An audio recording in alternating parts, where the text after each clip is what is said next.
come back and do some work for the, it was probably 20 cents, 25 cents at the time. Yeah, but to clean up the But the snakes fear I had in my eyes when I had to walk into this store and tell this guy, look, I stole from you, Yeah. people don't do stuff like that nowadays. I'll tell you what, bro. Yesterday, I went to Publix with the kids, and they get cookies at the Publix. I had to pick up a couple of things, whatever. And my youngest 7-year-old daughter was begging for this little toy. It was like $2.99, and I'm like, oh my god, I'm so broke, I can't even get it. And I know if I get that for her, then the other one's going to want something. Exactly. Yeah. Right. So just make them steal steaks like you normally do. It's crab legs, but anyway.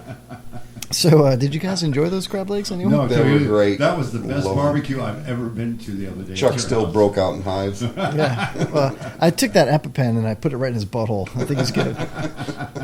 Anyway, so we get to the checkout line, and I put all the stuff, bought vegetables and whatnot. Oh, she stuck the toy up there? No. She was so busy looking at it that I checked out, paid with my debit card, and left her. No. Here's how good my kids are. Little CRH there looks at me and she goes, Daddy, I forgot to put this on there. And I was already walking away, and I was like, oh. And there's other people in line. And I was like, excuse me, ma'am. Could you stop everything you're doing? Just if you could just pull the red button on Publix right now. Stop everybody and make my kid pay for this. And I told her, I'm like, thank you for doing that because I'm proud of you because, Did she do it? Yeah. She stopped and said, hey, I didn't pay for this. Yeah. And she buzzed She realized what she did. No, but I'm just saying, you had the cashier give an alert as if there was a shoplifting? Yes. No. Yes, of course, Chuck. No, that's not what you're talking about the buzzer. You That's made her exactly what I did. She hit the round button. I don't know if you've ever been to Publix before, but there's a round buzzer button. Not inside, only outside. Yeah, the police came, guns drawn, and my kid was really scared because of that. But that's me being a good parent, Chuck. Chuck shops solely at Dollar General. No, dude, my kid was like, Daddy, I forgot to pay for this. And I was like, whoa, hold the line. My kid's still got to pay for this one, So I did a separate transaction for the $3 toy.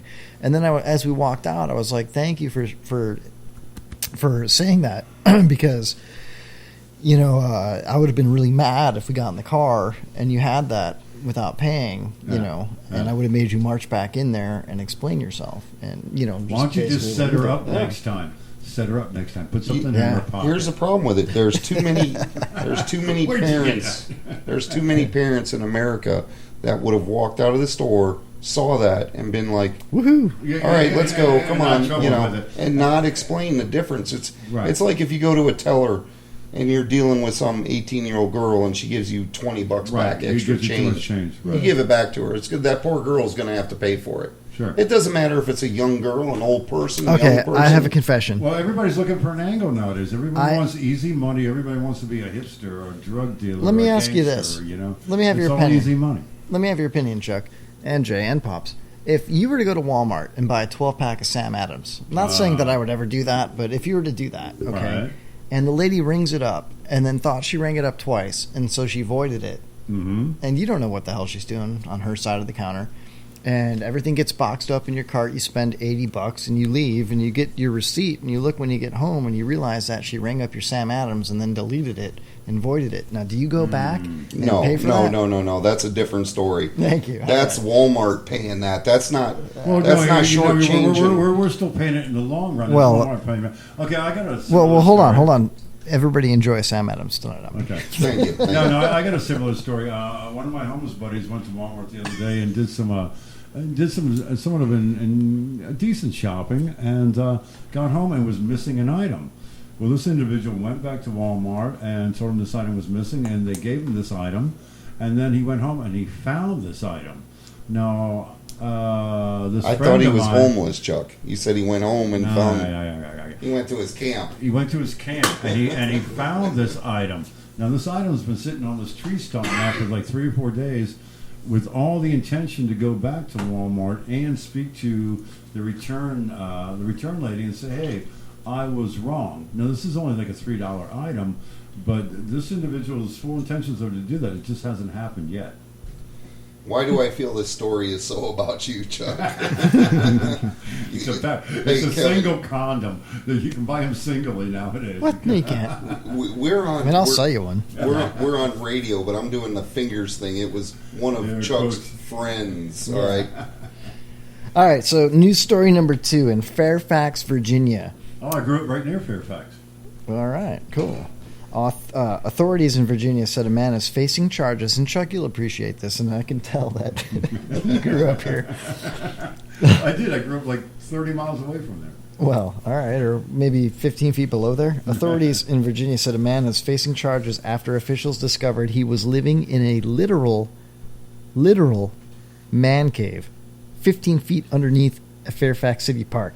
The Fairfax City Police Department said officers... He his own cave? No, he was living in... Look at the picture, dude. He was living underground 15 feet beneath a city park.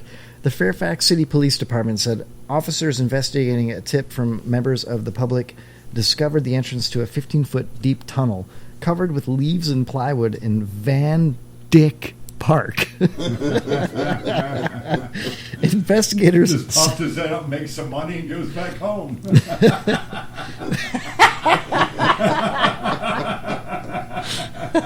Investigators said the tunnel led to 2 small caves, one that appeared to be a bedroom and another with a ceiling over 5 feet high. So I could stand up straight in there, dude. I don't think there's anything Talk straight about in a Van Dyck Park. Dude, I have no problem with it. All right, check this out. Yasu Joel Rios, 25, approached officers while they were investigating the tunnel and told them it was his home. Rios... You got a warrant? He tunneled... You got a warrant? That's my house. That's my house. It's cold outside. Okay, Rios, who was wanted in Arlington County for failure to appear on a traffic violation, was arrested on a destruction of property charge. To the left was a small alcove that was a little smaller where we thought he was sleeping. The room to the right was a bit larger from floor to ceiling that was about 5.5 feet tall, so you could almost stand up. Well, I could stand up tall. Oh, you could jump for joy. Yeah. Sergeant Natalie Hensley told CNN that she said the Fairfax Department of Public Works filled in the tunnel and caves Monday morning. I've never seen an underground cave, but I have seen homeless camps like tents and makeshift shelters above ground. But I have never seen something as intricate as this, Hensley said. And look at this, dude. They should hire him for like city planning. They should hire him for city planning and maybe working in the plumbing. He's probably a smart guy.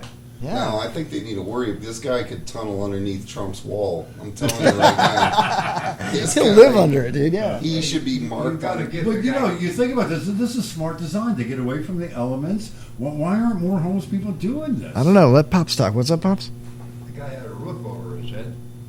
Yeah, or dirt, but also known as roots. He had a lot of roots over his head. Did any of you guys know who Polly Adler was? No. Was that a Polly Chanel from the Nutcracker? Polly Adler. Oh, Polly Adler. Of course. Yeah. She wrote a book, A House is Not a Home. She was a famous New York madam during the Roaring 20s. Chuck wrote a book called A Home is Not a House. Well, anyhow, a house is not a home. This guy didn't have a house, but he had a home. This guy's got a ceiling that looks like roots. Dude, you know what? If somebody tunneled under my house and lived there and was able to live underneath my house, I wouldn't care. Why not? As long as they helped out a little. How about if they just helped out a little bit? They did yard work. They stayed out of the way. But this poses another question. You know how you have no-fly zones, and people are put on a no-fly list? Should we start having a no-dig list? I mean, this guy's a digger. He's a digger. Put him on the dig list. What you call me, man? What? What you call me? He's a digger. He's a digger. Write him down. Write him down. He said, what did he say? He said digger. All these people with sinkholes are commencing to wonder. Yeah, that'd be my life. Actually, all these people with sinkholes could supplement what's happened to their houses by renting them out. Yeah. Build a bomb shelter in your sinkhole. Exactly. Build a bomb shelter in your sinkhole, rent it out. Why are they condemning them? It's added space. I think it increases the value of your home. I got sucked up in a sinkhole. On my way down, I was yelling YOLO. Don't wake me up before you go into the sinkhole. That was a Manson tune. Yeah. All right. So let's get real. You know why all the sinkholes are happening?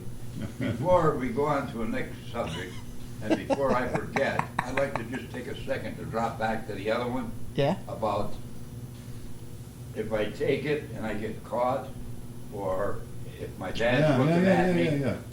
And honestly, situations where you got a good guy on one shoulder and a bad guy on the other shoulder, and you got to make that decision. Sounds like a three-way.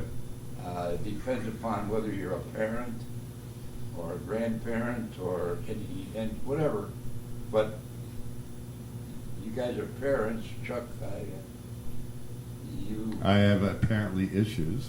The thing of it is, the moral fiber of the nation is what the kids are taught and what they do. And I think my concern is the moral fiber of the nation. And I think I had a wise guy say one time that one of the reasons the moral fiber of this nation is going to pot is because of the Internal Revenue Service. In other words, it's something to think about. People don't mind cheating the government out of a few dollars of taxes. Well, what are you saying, Pops? Like, you're cheating the government if you dig a hole and live in it? No, I think what he's trying to say is if you get accustomed to cheating the government, you think that's okay, then that kind of demoralizes you, and you start getting desensitized. I was being facetious. Okay, never mind. Yeah, sorry. I didn't mean to cut you off, Chuck. No, that's all right. That's all right. But I think you get desensitized. There's something for you younger fellows to think about. Well, what do you think about this, Pops? What do you think about the government telling us that global warming is causing the world to, stop turning, and that we need to buy carbon credits, or, we need to all drive a hybrid car, or we need to all check ourselves and pay, You know what I think about it? Yeah, I think what? Al Gore ought to return his Academy Award. I think he created a big bunch of bullshit. I'll pay the 50 cents on Pops it. just got one on that. Write them down. Oh, I am killing you guys tonight. This might be where I go to heck. Because I'm telling you right now, this subject, Really? this I go to subject, I was asked, I had the floor. this subject really boils my blood. This grinds my gears, Pops. Yeah, well, it drives my carbon footprint's about the size of fit right up your bum. So. Well, let me tell you guys this. The official position of the World Natural Health Organization, which I don't know if that's real. I always thought the WHO... You want to do this? You want to do this in sequence, Kevin? Sure, man. Okay. Yeah. Let's start it off. The official position... Again. Come on, let's do it. Okay. The official position of the World Natural Health Organization. You're not helping, man. In regards to... I thought you were going to stop Oh, when I okay. started. Is it All right, one you go sentence ahead. by one sentence? You or go two? ahead. Hold on. Let me turn Chuck's mic off. Hold on. Yeah. I'm just kidding. When you stop, I'll take over. Okay.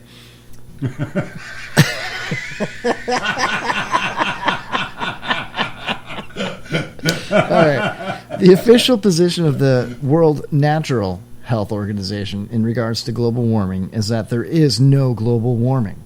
Global warming is nothing more than just another hoax, just like the Y2K and the global freezing claims in the 1990s and 70s were. 60s and 70s were.